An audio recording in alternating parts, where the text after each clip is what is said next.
ನಿಮ್ಮ ticket open ಆಗಿರುತ್ತಲ್ವಾ, ಆ ಸೈಟ್ನ ಹೇಗೆ ಎಂಟರ್ ಆಗಬೇಕು ಅಂತ ಹೇಳ್ತೀನಿ ನೋಡಿ. ಮೊದಲನೇದಾಗಿ ಆಲ್ ಸೈಟ್ಸ್ ಇದೆಯಲ್ಲ, ಆಲ್ ಸೈಟ್ಸ್ಗೆ ಹೋಗ್ಬೇಡಿ. ಸೈಟ್ ಗ್ರೂಪ್ಸ್ ಇದೆಯಲ್ವಾ, ನಿಮ್ಗೆ ಅಸೈನ್ ಆಗಿರೋ ಎಲ್ಲ ಕೆಲಸನೂ ಸೈಟ್ ಗ್ರೂಪ್ಸಲ್ಲಿರುತ್ತೆ. ಸೊ ಸೈಟ್ ಗ್ರೂಪ್ಸ್ ಹೋಗಿ, for example apex bank head office ಇದೆ. ಸೊ ಅದನ್ನು ಕ್ಲಿಕ್ ಮಾಡಿ. ಓಪನ್ ಟಿಕೆಟ್ಸ್ ಇದೆಯಲ್ವಾ, ಅದು ಜಸ್ಟ್ ರೈಟಲ್ಲಿ ಡ್ರಾಪ್ ಡೌನ್ ಮೆನ್ಯೂ ಇದೆ, ಅದ್ರ ಮೇಲೆ ಕ್ಲಿಕ್ ಮಾಡಿ. ಡ್ರಾಪ್ ಡೌನ್ ಮೆನ್ಯೂ ಮೇಲೆ ಕ್ಲಿಕ್ ಮಾಡಿದ ನಂತರ ನಿಮಗೆ ಎಂಟರ್ ಸೈಟ್ ಆಪ್ಷನ್ ಬರುತ್ತೆ. ಸೊ ಎಂಟರ್ ಸೈಟ್ ಆಪ್ಷನ್ ಮೇಲೆ ಕ್ಲಿಕ್ ಮಾಡಿ. ಸ್ವಲ್ಪ ಲೋಡ್ ತೊಗೊಳುತ್ತೆ. ಅದರ ನಂತರ ನೋಡಿ ನಿಮಗೆ ಬೇರೆ ಪ್ಯಾನೆಲ್ಲ ಕರ್ಕೊಂಡು ಹೋಗುತ್ತೆ. ಸೊ ಈ ಡ್ಯಾಶ್ಬೋರ್ಡು ಪರ್ಟಿಕ್ಯುಲರ್ಲಿ ನಿಮ್ಮ ಏನು ಸೈಟ್ ಇದೆಯಲ್ವಾ ಅದಕ್ಕೆ ಅಸೈನ್ ಆಗಿರುತ್ತೆ.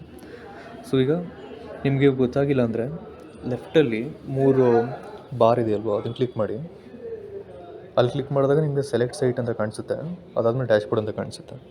ಸೊ ಮೇನ್ಲಿ ಏನಂದರೆ ನೋಡಿ, ಸೆಲೆಕ್ಟ್ ಸೈಟ್ ಅಂದರೆ ಅದು ಫಸ್ಟ್ ಹೋಗುತ್ತೆ. ಡ್ಯಾಶ್ಬೋರ್ಡ್ ಅಂದರೆ ಬಂದು ಇವಾಗಿದ್ದೀರಲ್ವಾ ಇಲ್ಲಿರ್ತೀರಿ. ಸೈಟ್ ಬಗ್ಗೆ ಮಾತಾಡೋದಾದ್ರೆ ಟಿಕೆಟ್ಸ್ಗೆ ಹೋಗಬೇಕಾಗುತ್ತೆ ನೀವು. ಅದಾದಮೇಲೆ